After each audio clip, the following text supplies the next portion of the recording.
حي على الفلاح.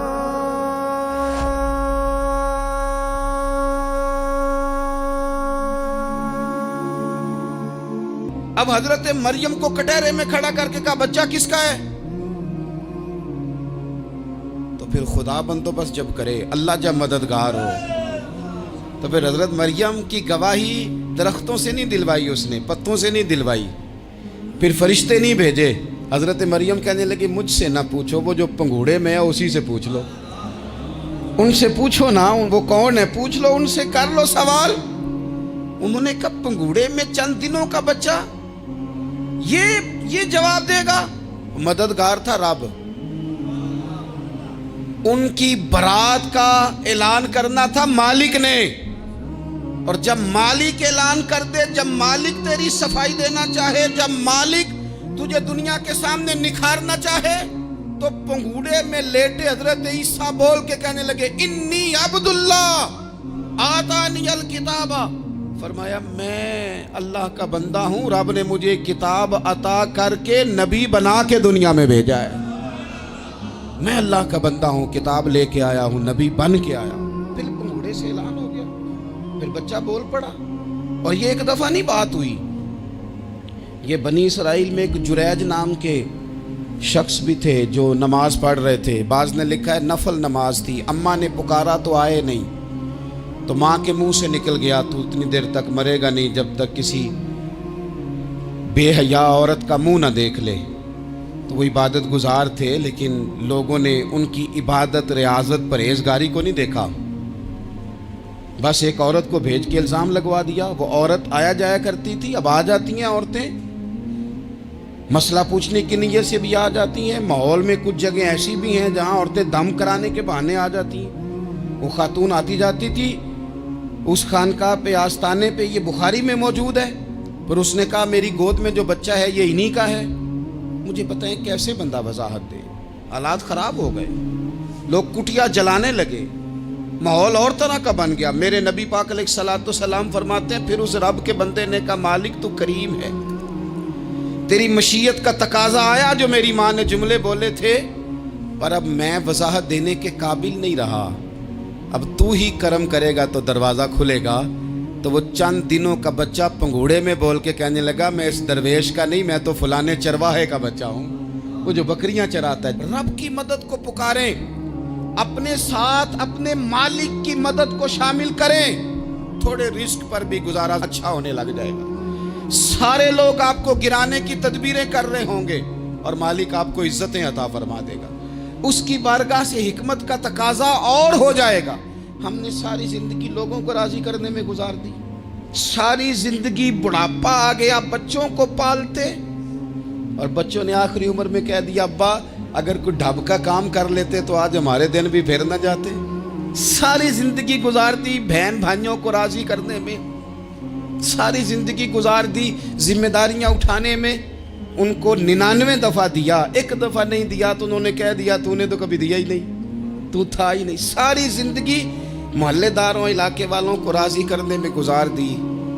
اور میں نے ایسے لوگ بھی دیکھے دین کے لیے وقت گزارا، لیکن جب بڑھاپے میں دانت کام نہ کرتے تھے تو وقت کے مفتیوں کو بھی مسجدوں کی کمیٹیوں نے کہہ دیا اب آپ کی سمجھ نہیں آتی، ہم نے خطیب کو یور رکھنا ہے، نہ دیکھو دنیا کی طرف، دنیا رلا دیتی ہے، نہ راضی کرو بندوں کو، بندے تھکا دیتے ہیں، نہ پیچھے بھاگو ہر وقت دنیا داروں کے، یہ انسان کو کمزور کر دیتے ہیں. وہ تو کریم ہی بڑا ہے، 2 آنسو زمین پر بعد میں گرتے ہیں، بندے کے گناہ سارے پہلے معاف فرما دیتا ہے. اللہ کی مدد کا حصول، اپنے مالک کی مدد کی طرف بڑھنا. آپ کو بدر کی جنگ بھی یہی درس دے گی، آپ کو احد کا میدان بھی یہی سبق دے گا، فتح مکہ بھی یہی سبق دے گا. میرے دوستو جب رب مدد فرمائے، جب اللہ مددگار بنے. دوستوں سے ایک بات اکثر کرتا ہوں، میں کہتا ہوں کہ جتنے درد سے آپ امیر کو اپنی کہانی سناتے ہیں نا، اور جس طرح آپ کے آنسو بات کرنے سے پہلے گر جاتے ہیں کہ غریب ہیں، بچیاں ہیں، کاروبار نہیں، او میرے سنگیو، اس سے آدھے آنسو اپنے رب کی بارگاہ میں بکھیرو، اس کے حضور عرض گزار ہو جاؤ، اس سے طلب کرو. ایک وقت انسان پر زندگی میں ایسا آتا ہے کہ اسے یوں محسوس ہوتا ہے کہ میرا سایہ بھی ذرا سا پیچھے ہٹ گیا ہے. اسے یوں لگتا ہے کہ میں کسی سہارے پہ ہاتھ ڈالتا ہوں تو وہ بھاگ جاتا ہے مجھ سے. لیکن مالک کی بارگاہ ایسی عظیم بارگاہ ہے، رب رسول کے آستانے اتنے بڑے ہیں کہ آپ جب وہاں کشکول طلب دراز کرتے ہیں تو جھولی پھیلانے میں دیر لگتی ہے، ان کو بھرنے میں تو کوئی دیر نہیں لگتی. ہم نے اپنا سوچ کا قبلہ ہی دنیا کو بنا لیا ہے. یہ جو اللہ والوں کی مدد ہے یہ تو ہے نہیں، اللہ ہی کی مدد ہے. لیکن یہ جو سیٹھوں کی طرف توجہ کرنا، نوابوں کی طرف توجہ کرنا، دنیا داروں کی طرف توجہ کرنا اور اپنا مزاج اس طرح کا بنا لینا، یارو گردن کو جھکا دیتا ہے خیرات کا پتھر، جہاں میں مانگنے والوں کے سر کبھی اونچے نہیں ہوتے. اور اقبال کہتے ہیں غیرت ہے بڑی چیز جہان تگ و دو میں، پہناتی ہے یہ فقر کو تاج سردارا. میں عرض کروں گا کہ اپنی آپ جب توجہ کا قبلہ اللہ رسول کو بنائیں گے تو رب فرماتے ہیں وَيَرْزُقْهُ مِنْ حَيْثُ لَا يَحْتَسِبُ، میں نہ تجھے وہاں سے رزق دوں گا جہاں سے کبھی تیرا گمان بھی نہیں کیا ہوگا کہ یہاں سے بھی مل سکتا ہے، تو نے سوچا بھی نہیں ہوگا. بخاری شریف میں حدیث ہے، حضرت جابر ابن عبداللہ فرماتے ہیں نبی پاک صلی اللہ علیہ وسلم نے 300 لوگوں کا ایک لشکر روانہ کیا کسی مہم کے لیے، کسی جہاد کے لیے. حضرت ابو عبیدہ بن جراح رضی اللہ تعالیٰ عنہ امیر لشکر تھے. فرماتے ہیں غربت اتنی زیادہ تھی، بھوک اتنی زیادہ تھی کہ ایک ایک کھجور دن میں ایک وقت کھانے کو ملتی تھی، اور کچھ دن ایسے آئے کہ اب کھجور بھی نہیں مل رہی. فرماتے ہیں اتنی زیادہ بھوک لگی مجاہدین کو 300 بندہ پتے کھا کے گزارا ہونے لگے. یہ بخاری میں موجود ہے. آپ فرماتے ہیں کہ دریا کے کنارے ہمارا پڑاؤ تھا، ٹھہراؤ تھا.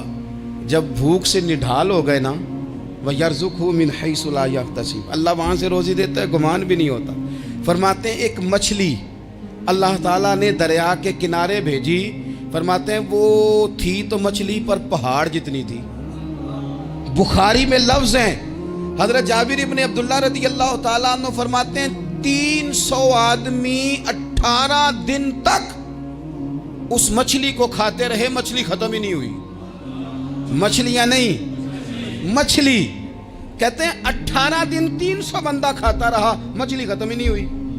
اور فرماتے ہیں کہ اس کی ہڈی نکال کے، کانٹا کہیں گے آپ اپنی زبان میں، کہتے ہیں وہ نکال کے نا تو اس کو کھڑا کیا نا جب، تو اونٹ کجاوے سمیت اس کے بیچ سے گزر جاتا تھا. 2 اس کے کانٹے جوڑے. فرماتے ہیں وہ اس کا گوشت ہم کھاتے تھے اور اس کی چربی بطور تیل کے ہم جسموں پہ ملتے تھے، بیماروں کو اس سے سکون آتا تھا، تندرستی شفا ہوتی تھی. فرماتے ہیں ہم کھایا بھی ہم نے اور کچھ لے کے ہم مدینے بھی گئے، اور قربان جائیں نبی پاک نے بھی اس میں سے کھایا. ہم نے عرض کی حضور یہ معمہ کیا ہے، یہ ماجرا کیا ہے؟ تو محبوب نے فرمایا تمہارے پاس غذا نہیں تھی، رب نے تمہارے لیے بندوبست کیا ہے، اللہ نے تمہیں دیا ہے. مکان شروع کر لیا، ایک صاحب نے وہ مکان بنانے لگے. آپ وہ حساب لگا رہے ہیں، کہتے ہیں میرے پاس اتنے پیسے ہیں، اتنے میں نے فلانے دوست سے کہنا ہے اس نے دے دینے، اتنے فلانے رشتہ دار سے کہنا ہے اس نے دے دینے، اتنے فلانے سے کہنا ہے اس نے دے دینے. یہ ساری کاپی بنا کے مکان شروع کر لیا. جو روز کہتا تھا نا کوئی حکم ہو جاتے 10 سب سے پہلے اس کو کہا میاں پیسے چاہیے. وہ کہندا ہو کل ہی منڈا ٹوریا ہے، کدے تو پرسوں دس تے لب جانے سن. میں آپ کو اپنے تجربے کی بات بتا رہا ہوں. جن لوگوں کا خیال ہوتا ہے نا کہ آپ سٹارٹ کریں فلانا کام، ہم آپ کے ساتھ ہیں، اللہ کا ہی کوئی نظام ہے، وہ بالکل بھی نہیں ساتھ ہوتے. لیکن ایسا نہیں ہے کہ کوئی ساتھ نہیں ہوتا. اللہ تعالیٰ بڑے اسباب پیدا کرتا ہے، وہاں سے دیتا ہے جہاں سے گمان بھی. ہمارا یہ ذہن بن جاتا ہے ہم ساری اپنے حساب سے چلتے ہیں، اتنے رشتہ داروں سے، اتنے کون آپ کے ساتھ چلے گا، سوال ہی نہیں پیدا ہوتا. یہ سارے کام چھوڑ کے سب سے پہلے 2 رکعتیں پڑھو، اپنے رب کی بارگاہ میں، رسول کائنات کی بارگاہ میں گزارشات اور استغاثے پیش کرو، وہاں سے خیر طلب کرو. دنیا دار کیا دیں گے، کیا دے سکتے ہیں، کیا حیثیت ہوتی ہے کسی. اللہ کہتا ہے وہاں سے دوں گا. تو جو اللہ مال دے وہ لینا چاہیے کہ رشتہ داروں کا مال دیکھنا چاہیے؟ جو اللہ دے وہ لینا چاہیے کہ سیٹھوں نوابوں کی جیبیں دیکھنی چاہیے؟ جو اللہ دے وہ قبول کرنا چاہیے یا دیکھنا چاہیے کون سا آدمی کہاں پہنچ گیا؟ چھوڑو، اپنی مٹی پہ چلنے کا سلیقہ سیکھو. کسی کے سنگ مرمر پہ چلو گے تو پھسل جاؤ گے, پھسل جا. اس پر ایک اور بات عرض کر دوں, صحیح بخاری سے, مسلم سے ایک اور بات.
مدد اللہ سے چاہیں, اپنی توجہات کا مرکز رب رسول کی ذات کو بنائیں, پھر آپ محسوس کریں گے کہ بڑی جلدی اللہ تعالیٰ کی مدد آنے لگی ہے. کبھی آپ صرف کہہ دیں نا میرا رب میرے ساتھ ہے, اس لفظ میں اتنی طاقت ہے کہ دشمن ویسے زہر ہو جاتا ہے. زندگی میں کسی سے بھی لڑائی ہو اچھی طرح سوچ لیں کہ اللہ اس طرف ہے یا اس طرف ہے. اگر آپ زیادتی پہ ہیں تو پھر رب مظلوم کی جانب ہے. اگر اللہ کی مدد آپ کے ساتھ ہے تو دنیا کی کوئی طاقت آپ کو گرا نہیں سکتی. اور اگر آپ مظلوم کے مقابلے میں ظالم بن کے آپ کھڑے ہو گئے ہیں اور آپ نے رویہ وہ اختیار کیا ہے کہ جس میں مدد نہیں آئے گی, تو پھر یاد رکھ لیں کہ آپ کوئی بھی ہیں, کہاں بھی ہیں, آپ کمزور ہیں.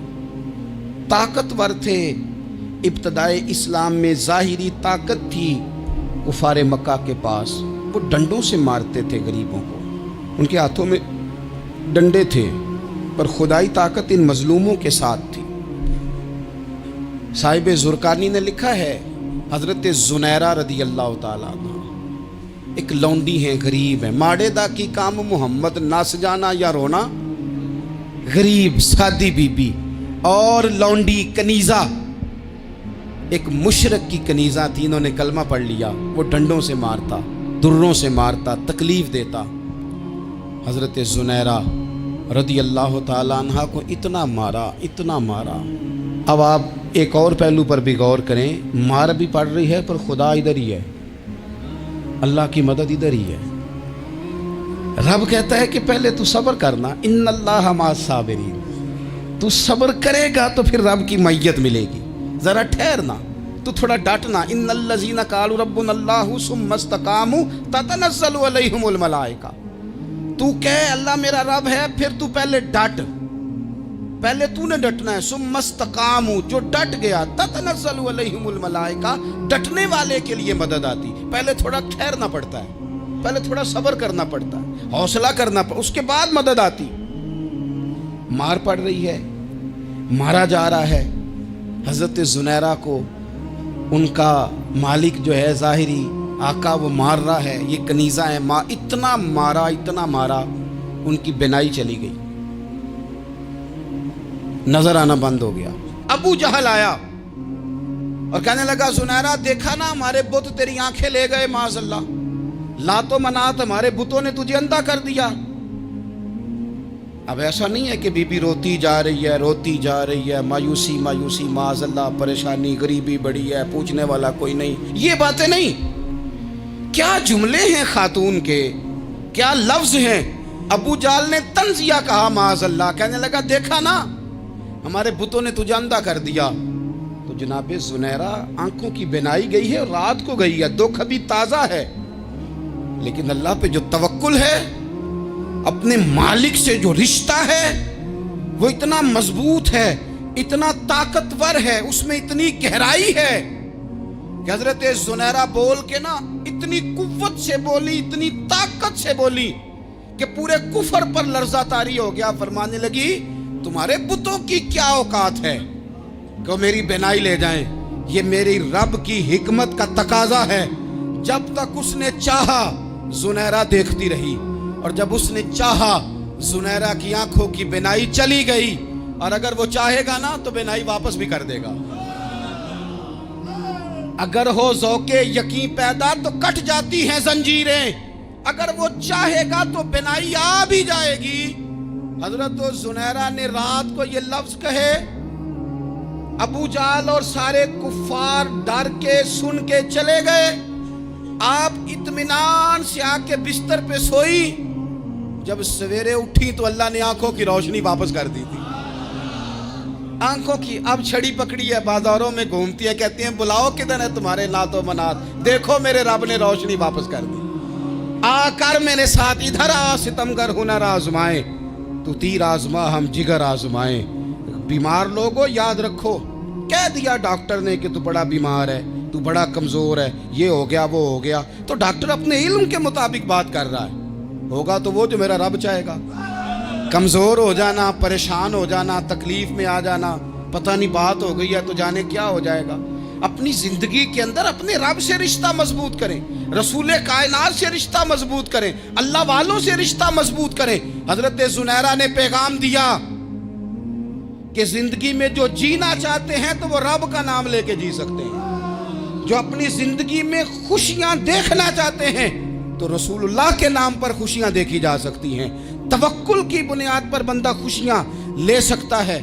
اور اگر انسان میں توکل نہیں ہے تو پھر وہ اس کالے جادو سے بھی ڈر رہا ہے، وہ نیلے سے بھی ڈر رہا ہے، وہ پیلے سے بھی ڈر رہا ہے، وہ فلانے سے بھی ڈر رہا ہے، وہ میرے خلاف فلانا رشتہ دار سازش کر رہا ہے تو ڈر رہا ہے، فلانا میرے بارے میں یہ کر رہا ہے تو ڈر رہا ہے، وہ پتہ نہیں دنیا ادھر ہو جائے گی تو کیا ہو جائے گا. اٹھ باندھ کمر کیوں ڈرتا ہے، پھر دیکھ خدا کیا کرتا ہے. تو اس ساری گفتگو کا نچوڑ آپ کو یہ عرض کیا ہے. سب سے پہلے تو یہ کہ میدانوں میں مدد بھی اللہ کی، رزق میں مدد بھی اللہ کی، فصلیں خشک ہوں تو مدد پھر بھی اللہ کرے، تو پھر ساری مدد. اور اگر انسان بیمار ہو تو پھر بھی مدد اللہ کی. تو اپنے اللہ کی جانب توجہ کو بڑھائیں، آپ اللہ سے مدد کے سوالی بنیں. ترمذی کی ایک حدیث ہے، میں آپ کو زندگی کا تجربہ بتاتا ہوں کہ جب میں بڑا پریشان ہوتا ہوں تو یہ والی روایت کھول لیتا ہوں، مزہ دیتی ہے. میرے نبی پاک علیہ السلام نے فرمایا اپنے دکھ سیٹھوں نوابوں کو نہ کہنا، مالداروں کا نہ کہنا، ورنہ اللہ تمہیں کبھی غنی نہیں کرے گا.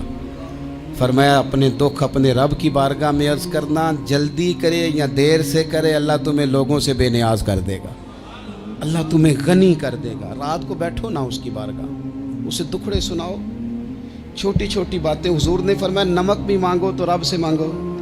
چھوٹی چھوٹی بات سے شروع کرو نا. جب بندہ شروع کرتا ہے نا چھوٹی چھوٹی چیزیں تو بڑی ساری چیزیں یہ اس طرح ہوتا ہے جیسے بندہ رب سے گفتگو کر رہا ہے. مالک مجھے یہ چاہیے، مالک میں یہاں کمزور ہوں، اللہ میں یہاں پریشان ہوں. آپ یہ کر کے تو دیکھیں، لمبی لمبی دعائیں مانگ کے تو دیکھیں، اس کے حضور جوڑ کے تو دیکھیں. آپ دیکھیں گے راحت کتنی ہے، سکون کتنا ہے.